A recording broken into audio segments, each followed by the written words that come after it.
Olá, aluno, olá, aluna. Meu nome é Angélica, sou professora de História do terceiro ano do ensino médio e na aula de hoje nós iremos comparar a Constituição do Império 1824 com a primeira Constituição Republicana 1891. O que se explicita, o que se silencia, avanços e recuos dos direitos de cidadania. Pois é, nós vamos falar hoje sobre esse processo de construção da cidadania no Brasil. Para isso, nós vamos comparar duas constituições no Brasil, criadas no Brasil. A Constituição de 1824, durante o Império, e a Constituição Republicana, a segunda Constituição da história, a segunda Constituição da história do Brasil, a primeira republicana. E eu inicio essa questão, essa nossa aula de hoje, perguntando a vocês: a Constituição da República de 1891 contribuiu para a consolidação da democracia e da cidadania no Brasil? Muito vocês já devem ter ouvido falar. Somos cidadãos, vivemos num país democrático, falamos, lemos sobre isso. Mas e na prática, galera? Será que a democracia de fato ela existe no Brasil? Ou ela está em processo de construção? Será que a cidadania ela está consolidada, construída no Brasil? Somos de fato cidadãos, detentores de direitos e deveres? Conhecemos os nossos direitos e os nossos deveres? Bem, na aula de hoje nós vamos procurar responder essa questão aí. Procurando responder se a Constituição de 1891 ela está na prática, mas também percebendo como que ao longo do tempo esse processo foi construído. Para isso nós vamos trazer a Constituição de 1824, a nossa primeira Constituição do Brasil no período monárquico. A primeira Constituição republicana, vamos falar um pouquinho dela, né? A Constituição de 91, ela foi elaborada por uma Assembleia Constituinte, normalmente vocês já devem ter pesquisado sobre isso, ou o seu professor já deve ter falado, que quando nos governos brasileiros teve-se a intenção de mudar a Carta Magna, ou até mesmo mudar a Constituição, criar uma nova Constituição, como foi feito isso? Por meio de uma Assembleia Constituinte, né? A ideia era de que representantes de diversos segmentos, né, se sentem para debater acerca desse documento que vai nortear a vida de todos os brasileiros, no nosso caso. A Assembleia Constituinte, convocada então por Deodoro da Fonseca. Deodoro da Fonseca é uma figura importante a ser analisada aqui. Você que já assistiu às aulas de República, você que já teve aula aí com seu professor, você deve ter percebido que após a proclamação da República em 1889, nós temos duas fases ali dessa primeira fase da República. A fase da República da Espada e a fase da República Oligárquica. Essa fase da República da Espada é a primeira e são os militares que estão à frente do governo brasileiro. E nós temos que também dar uma refletida sobre isso, porque o próprio Deodoro da Fonseca, ele era um militar, ele era próximo a Dom Pedro II, ele inclusive tinha uma simpatia pela monarquia, mas pelas algumas desavenças com o imperador Pedro II, ele vai acabar abraçando a causa da República e é ele que vai liderar o processo de proclamação da República no Brasil, né? Então é importante que a gente entenda que apesar desse caráter, né, liberal que essa Constituição terá, fruto da influência do iluminismo, nós temos nesse primeiro momento ali uma tentativa, inclusive, do próprio Deodoro de centralizar o poder. Por isso, ele não vai conseguir ficar muito tempo. Floriano Peixoto, seu vice, também militar, ele continua e fecha o governo, né? Conclui o governo e depois abre para os civis. Prudente de Moraes é o primeiro deles, aí inaugurando a República Oligárquica. Então, esses dois nomes aqui são importantes também, Prudente de Moraes e Rui Barbosa. Rui Barbosa vai fazer parte do governo de Deodoro, inclusive ministro da Fazenda. É um cara que vai tentar ali, inclusive, industrializar o Brasil, né? Uma passagem importante da história republicana logo no seu início, a questão do encilhamento. Pesquisem, galera. Essas informações todas ajudam a compor esse cenário e essas partes, né, vão fazer com que vocês compreendam todo. Né? E tudo isso aqui faz parte dessa análise acerca do processo de construção da cidadania no Brasil e de democracia. Logo nessa primeira imagem, aqui eu coloco para vocês, aqui nesse primeiro slide, está assim: nós, os representantes do povo brasileiro, reunidos em Congresso Constituinte para organizar um regime livre e democrático, né? Olha só, nós, representantes do povo brasileiro, já nos sinaliza de que essa Constituição tem um caráter e que busca aqueles princípios defendidos lá no Iluminismo, né? A liberdade, a democracia, né? Que tem tudo a ver com essa construção cidadã. Mas que também mostra para a gente como que nós estamos alinhados, né, influenciados aí por contextos externos, né, por países externos, como os Estados Unidos. A gente já percebe aqui, olha, República dos Estados Unidos do Brasil, né? Então a gente já percebe esse espelho aí na Constituição dos Estados Unidos, que é uma Constituição e é um país que defende com unhas e dentes o liberalismo. Esses princípios gerais, então, da Constituição de 1891. Vamos lá ver? A Constituição Republicana de 1891. Quais são os princípios básicos? A gente tem aqui o federalismo, essa questão da liberdade. Né? A gente, inclusive, tem a mudança, né, de nome, sai província e entra estado, com a intenção de mostrar ali, de demonstrar essa autonomia tão defendida aqui. É importante também, tem um livro muito bacana do José Murilo de Carvalho, ele vai escrever A Formação das Almas, o Imaginário da República no Brasil. Ele discute essa questão dos projetos, né, que vão permear ali o início da República no Brasil. Então, é importante que vocês também confiram essa referência, porque vai trazer um pouquinho para o debate sobre a participação popular, né? Já adiantando, dando spoilerzinho sobre essa questão do livro, o José Murilo de Carvalho, ele vai, inclusive, defender a ideia de que o povo, logo no seu primeiro livro ele escreve sobre isso também, né, os bestializados, ele vai dizer que o povo passou a tudo bestializado. Então, ou seja, ele vai mostrar aqui como que essas elites, como que esses projetos, criados diferentes projetos, vão disputar aí a cabeça e o coração do povo. Federalismo, então, nós temos os poderes executivo, legislativo e judiciário, né? Já trazemos aqui nesse momento a Constituição de 1824, que tem um poder moderador ali criado pelo Pedro I, né? E que possibilita, naquele contexto, o imperador decidir sobre todas as coisas.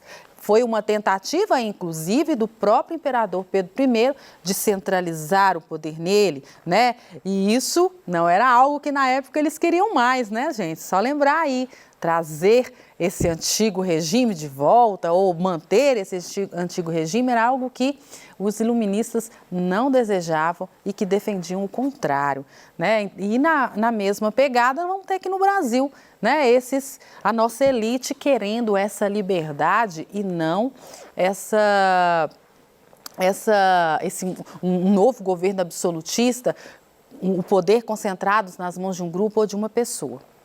Nós temos, então, a questão da independência desses três poderes, o executivo, o legislativo e o judiciário, a exclusão, então, aí, já antecipando, do poder moderador. Escolhemos o presidencialismo, o Estado laico, isso quer dizer que a Igreja está separada do Estado. As eleições, estamos falando de cidadania, Qual era a participação popular? Já sinalizei para vocês logo no início da proclamação com José Murilo de Carvalho, ele já disse que o povo passou a tudo. Na verdade, essa frase nem é do José Murilo de Carvalho, é do Aristides Lobo. E ele, o José Murilo de Carvalho, vai escrever um livro e vai colocar o nome de Os Bestializados. A ideia, então, da frase do Aristides Lobo, e o povo passou a tudo bestializado, ele já traz esse debate no livro dele para mostrar para a gente, então, que o povo não participou desse processo diretamente de escolha da República. Então, agora caminhando um pouquinho para dentro da nossa Constituição, como que está inserido o povo nesse processo eleitoral? Levando em consideração que a cidadania ela está atrelada a uma participação política, a um entendimento de que tem direitos e de que tem deveres. Será? As eleições, então, o voto universal e aberto, galera, para todo mundo ver. Você vai às urnas e todo mundo pode ver em quem você está votando, diferente de hoje, que o voto é secreto. Cidadãos maiores de 21 anos, excluindo-se mendigos, analfabetos, soldados e religiosos. Então, nós temos ali a exclusão de boa parte da população brasileira nessas minorias que estão sendo tratadas aqui. Como foi na prática a aplicação dessa Constituição, então? Vamos lá? Na teoria, no papel, característica, o caráter dessa Constituição, justa, liberal e equilibrada. Por quê? Excluiu o voto censitário, Lembrando aí que no Império vigorou o voto censitário. Mas como funcionava isso, professora? No início, tinham duas etapas, eram duas fases. Os votantes, que tinham que ter ali uma renda de 100 mil réis, escolhiam os eleitores. E os eleitores é que escolhiam senadores e deputados. E para ser eleitor, você tinha que ter uma renda de 200 mil réis. Então, você também já excluía ali do processo muitas pessoas. Mas eu gostaria que vocês prestassem atenção. Todo mundo olhando para mim. Falamos tanto que a República vai prometer essa cidadania, vai prometer essa inserção da população no jogo político, e desconsideramos os avanços que tiveram no Brasil imperial. Quando nós falamos dessa questão da participação, do processo eleitoral, da escolha dos senadores e dos deputados, existiam fraudes, assim como a gente vai perceber aqui, já vou falar, aqui no contexto das eleições da primeira fase da República. Mas era uma preocupação de Pedro II. Quando chegou na fase do segundo reinado, Pedro II se preocupava muito com essa questão. E algumas leis ele vai incorporando para evitar essas fraudes. E já a gente vai falar um pouquinho sobre ela. Então, vão anotando essas informações aí. Então, excluiu o voto censitário, extinguiu o poder moderador, que nós falamos agora há pouco, marcou o fim do autoritarismo do imperador e garantiu algumas liberdades individuais. Na prática, na aplicação, excluiu as minorias e favoreceu os cafeicultores paulistas, que, é claro, vão estar ali desejosos de participação política para criar leis, para criar mecanismos que os favoreçam. Por quê? Estabeleceu a autonomia dos estados, excluiu as mulheres, os analfabetos, os mendigos, entre outros, e instituiu o coronelismo. É desse coronelismo que vai se sustentar a primeira fase da República, principalmente a República Oligárquica. Nós vamos ter ali uma troca de favores em que, na verdade, o povo vai ser utilizado para manter essa estrutura que se consolidou através das instituições que foram sendo criadas. Estamos entendidos? Todo mundo comigo? Vamos lá, hein, galera? Anota aí. Coronelismo e o comprometimento da cidadania. Se o povo vai ser utilizado para manter esse jogo político, então esse processo de cidadania acaba que está recuando ao invés de avançar, né? Presidente, olha só como funcionava esse esquema aqui. O presidente apoia os governadores apoiam os coronéis, ajudando em alguma demanda, e os coronéis ameaçavam e tinham ali através das ameaças, os votos que esses políticos precisavam para serem eleitos. Então, nós temos a população votando em quem os coronéis queriam e os coronéis fornecendo esses votos a governadores e governadores ao presidente. Então, nesse jogo político, em outras palavras, nós temos um presidente que, na verdade, vai estar governando com o apoio de senadores e de deputados, de políticos que vão favorecê-lo. Estamos entendidos? E o povo? E a população? Participa de fato desse processo? Está ciente, consciente de como anda a política? De como esse processo interfere diretamente na vida de cada um deles? Aqui uma imagem do voto de Cabresto. As constituições de 24 e 91, o que mudou e o que permaneceu. E a gente vai agora entrar nos finalmente da nossa aula, né? A Constituição e a cidadania, nós temos aí a Constituição de 24, que tinha antes o catolicismo, né? Não era um Estado laico, né? A religião oficial era o catolicismo, era a religião católica, conservadora e autocrática, com um poder moderador que só vai sair, como a gente viu aqui, com a Constituição de 1891. O voto era indireto nessas duas fases que a gente falou aqui, mas é importante vocês também pesquisarem sobre 3 momentos históricos, 3 datas importantes dentro lá do Brasil Imperial. A data de 1855, nós vamos ter ali a proibição, né, nessa lei de funcionários públicos concorrerem concorrerem à política no seu distrito de origem. Então já começa a dar uma freada nessa questão para ter uma maior participação da população. É claro que censitário, não se esqueçam disso. Nós temos em 1875, que gravem essas datas aí, e 1881, com a Lei Saraiva, que vai tornar ainda lá no Brasil Imperial, no finalzinho do Brasil Imperial, o voto ali facultativo, que antes era obrigatório, e direto. Então, vai haver um processo ali dentro também. A Constituição de 1891, como nós já até falamos aqui, o Estado é laico, sistema federalista, voto direto e universal, excluídos os mendigos, os analfabetos, inclusive, podiam votar logo no início da Constituição de 1824. Só foi proibido em 1881 com a Lei Saraiva e que continuou sendo proibida aqui com a Constituição de 1891.